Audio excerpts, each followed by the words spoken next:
Just like the clouds, we're gonna rise above. Hi clouds, bareng lagi aku Yuda.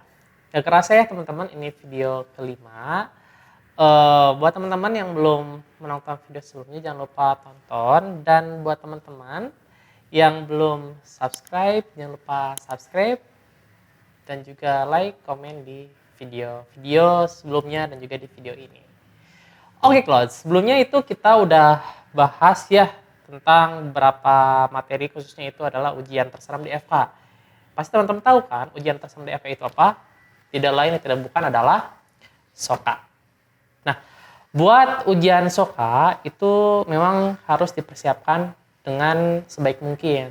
Tujuannya apa? Agar kita dapat nilai yang bagus. Nilainya A plus sampai A++. Oke? Nah, jadi untuk konten sekarang kita akan ngebahas tentang tips and trick SOKA supaya nilainya dapat A+ sampai A++. And it's gonna be fun. So stay here and let's be classy.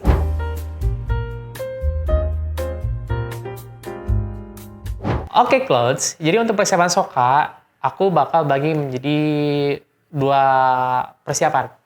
Yang pertama itu persiapan pre-SOKA, dan yang kedua itu ketika hari H ujiannya.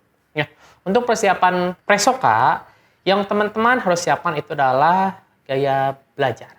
Gitu. Nah, gaya belajar ini itu ada beberapa jenis, clouds. Pasti teman-teman juga udah tahu. Yang pertama itu adalah visual. Nah, untuk tahapan visual ini, seorang dengan gaya belajar visual, dia itu lebih suka untuk melihat secara langsung gitu materinya. Misalkan melihat catatan, membaca catatan, menulis, melihat video, gambar, ataukah melihat ilustrasi-ilustrasi. Kemudian yang kedua itu adalah auditori. Orang yang gaya belajarnya auditori lebih suka mendengarkan penjelasan baik dari teman ataukah dari dosennya, ataukah rekan-rekaman dari YouTube pakai headset gitu ya, penjelasan tersebut. Jadi dia lebih suka untuk mendengarkan. Kemudian yang ketiga itu adalah kinestetik. Yang kinestetik ini itu lebih suka untuk melakukan hal itu, atau dia itu suka menghafal sambil mondar-mandir, yaitu kinestetik. Kalau kamu gaya belajarnya yang mana, clouds? Apakah yang auditori, visual, atau kinestetik? Nanti teman-teman itu harus mengetahui gaya belajarnya masing-masing. Nah, gaya belajar ini itu bisa saja nggak hanya satu, tapi bisa dua atau keseluruhan dapat dimiliki oleh seseorang. Tapi pasti ada salah satu yang dominan yang dimiliki oleh seseorang tersebut. Gitu. Oke, selanjutnya itu adalah membuat draft SOKA. Nah, jadi rangkuman yang kita jelaskan ya ketika ujian, biasa kita sebut dengan draft SOKA. Nah, draft SOKA ini isinya itu ada apa aja? Jadi isinya itu ada bahasan tentang review kasus, ada basic science, clinical science juga ada di sana. Draft SOKA ini itu baiknya kita buat dari awal tutorial, ya alias nyicil. Nah, kenapa sih draft SOKA ini penting? Jadi, kalau misalkan orang yang membuat draft SOKA, berarti sudah melakukan 3 hal, yaitu membaca, merangkum, dan menghafal. Jadi, pemahaman suatu materi itu sudah kita lakukan ketika kita membaca dan merangkum. Nah, maka dari itu, ketika kita dekat dengan ujian, kita nggak perlu lagi tuh buat memahami lebih detail lagi, karena kita udah paham. Jadi, kita tinggal menghafal aja deh. Jadi, lebih mudah dan lebih cepat, dan waktu yang kita gunakan itu lebih efisien.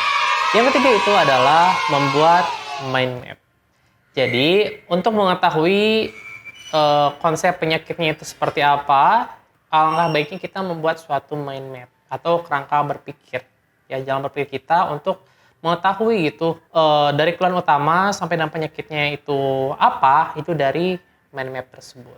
Mind map ini itu di area tengahnya kita ada suatu poin utama, fokus utama, yaitu adalah review case atau review kasusnya, itu ditulis di bagian area tengahnya.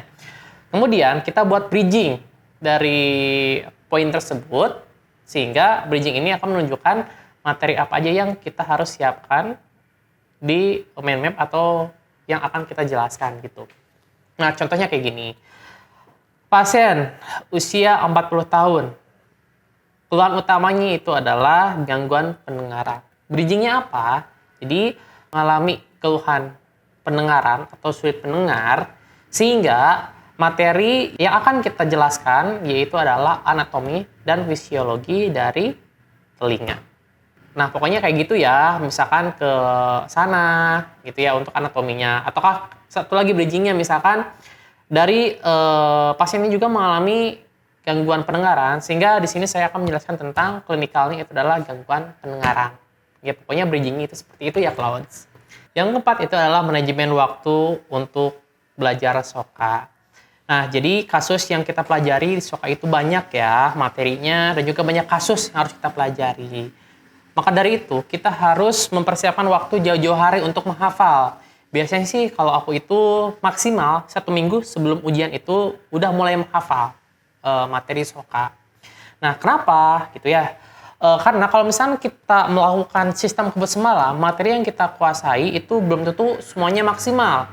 Ya, kemudian kita bisa kelelahan, capek, dan ditakutkan kita bisa jadi sakit.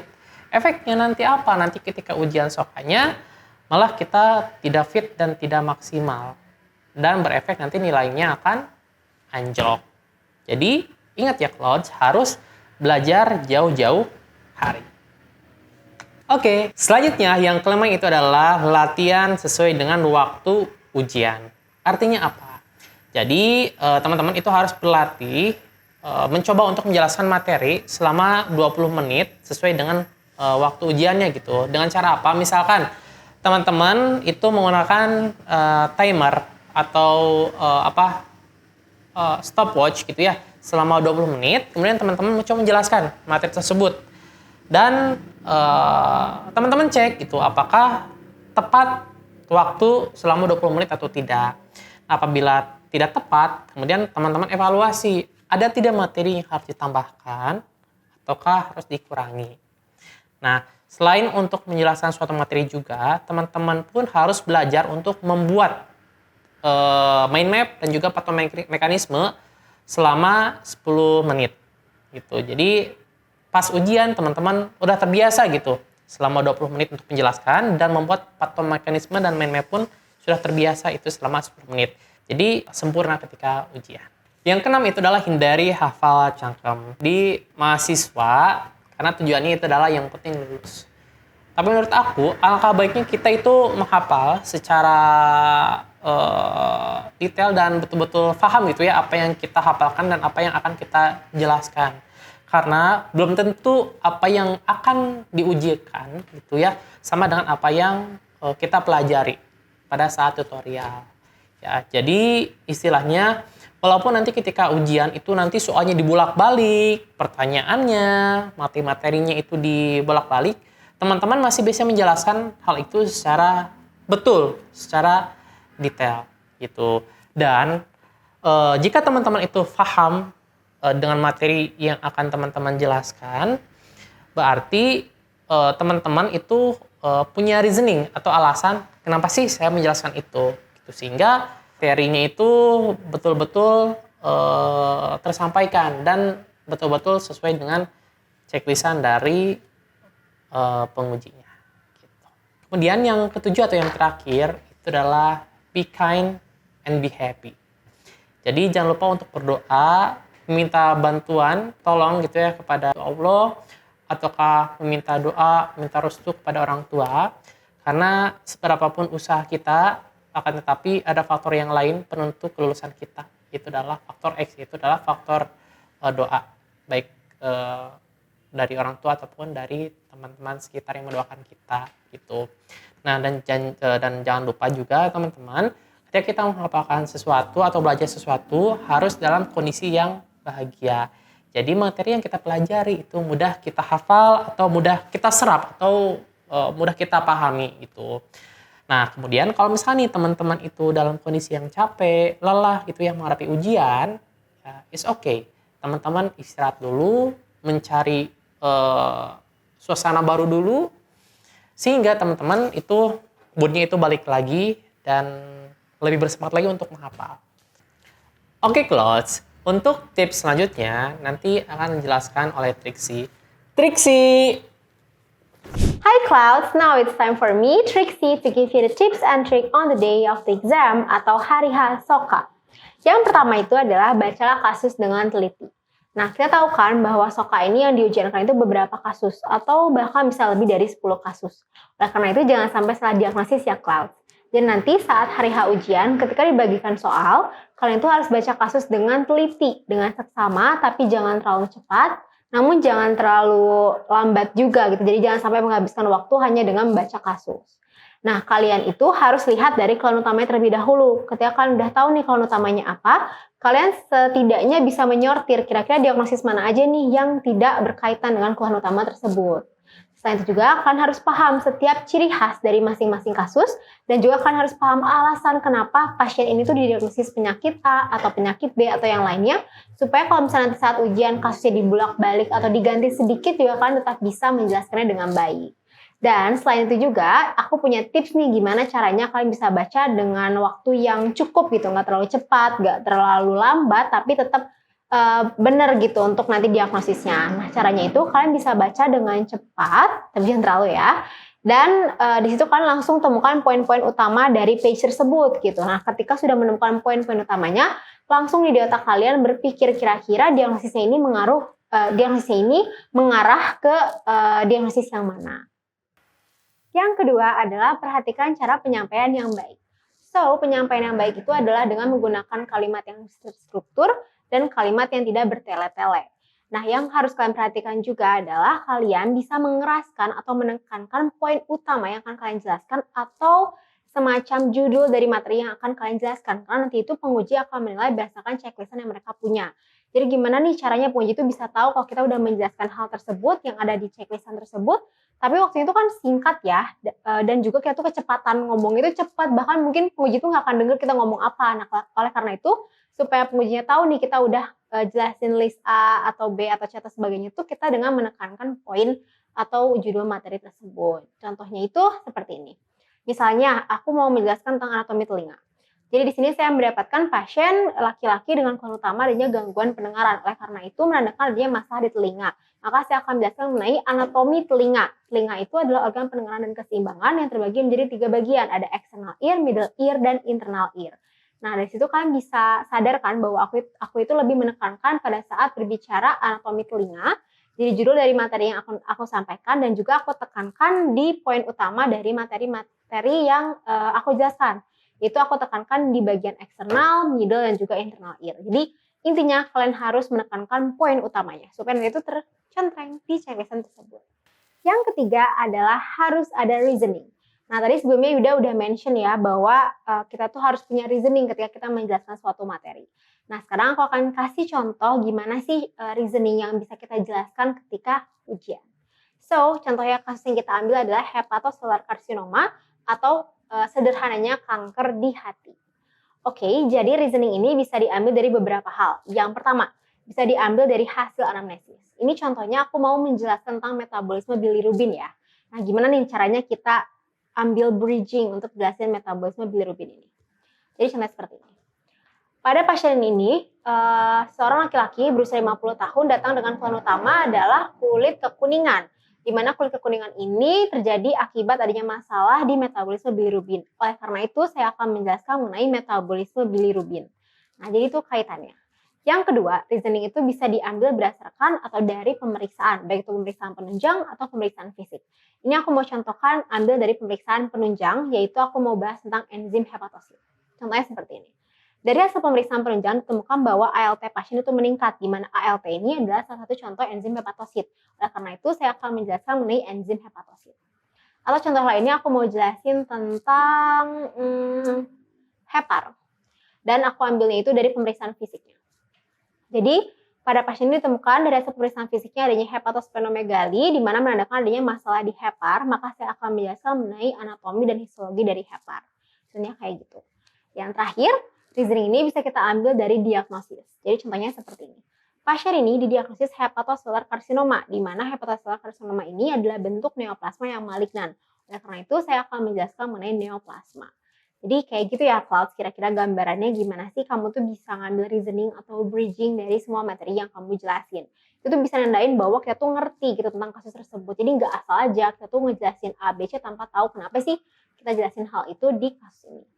Oke, selanjutnya itu adalah jangan hanya mengandalkan kasus favorit. Nah, maksudnya gimana sih kok kita nggak boleh gitu punya kasus favorit? Jadi nih, based on my experience and my friends' experience, banyak yang hanya mengandalkan atau menginginkan atau berdoa untuk kasus yang mereka itu kuasai aja atau kasus yang hanya mereka inginkan.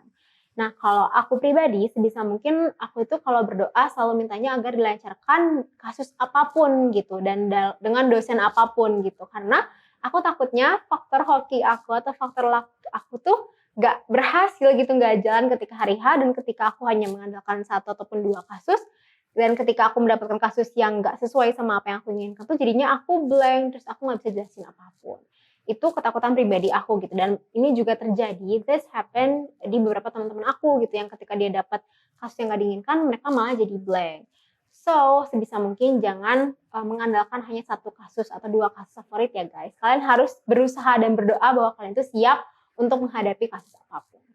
Yang terakhir adalah mind your attitude. Jadi di Fakultas Kedokteran itu, attitude itu is the most important thing atau sangat diperhatikan. Jadi saran dari aku ketika ujian dan selama kalian hidup di FK ini gitu ya, tetaplah bersikap sopan, mengucapkan salam kepada dosen, mengucapkan terima kasih, meminta izin untuk melakukan sesuatu. Pokoknya tetap ramah dan kalian harus bintang 5 lah gitu ya. Mahasiswa ramah bintang 5 gitu. Jadi kalau misalnya kalian udah attitude-nya baik di mata dosen, kemungkinan dosen itu jadi lebih seneng gitu atau ngasih nilai itu lebih baik gitu. Karena mereka udah seneng duluan sama sikap kita. Oke, that's it tips and trick dari aku dan Yuda. Nah, sekarang as always untuk penutupan lebih seru kalau berdua. Jadi aku mau panggil dulu Yudanya ya. Yuda, ngomong depan kamera yuk. Oke. Oke, sini. Oke, Clouds. Ya, jadi tadi kita berdua udah menjelaskan ya tentang tips dan trik SOKA supaya teman-teman dapat nilai A gitu. Ya. Semua teman-teman yang menonton itu dapat menerapkan apa yang kita sampaikan dan kita tunggu kabar baiknya. Jangan nanti bilang ke kita, aku udah dapat nilai A nih, terus nilai SOKA-nya bagus gitu. Dan jangan lupa kabarin kita ya. Yap, amin. Dan juga sebenarnya inti dari tips and trick kita adalah tetap berusaha seoptimal mungkin, semaksimal mungkin, dan hari-hari itu tetap tenang dan yakin bahwa kalian pasti bisa melewati. Terus kalau kalian punya request apapun nih, pengen tips and trick yang lainnya, boleh langsung aja komen di kolom komen yang ada di YouTube channel kita. Dan juga jangan lupa like, comment, and subscribe pada channel ini. Dan jangan lupa juga untuk share video ini ke teman-teman semua, teman-teman yang lain, supaya teman yang lain pun tahu gitu ya cara untuk mendapatkan nilai SOKA yang A. Okay, see you in another videos. Bye.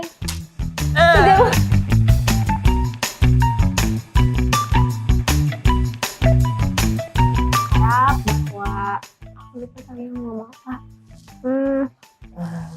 Aku lupa. Aku kebanyakan berpikir. Enggak.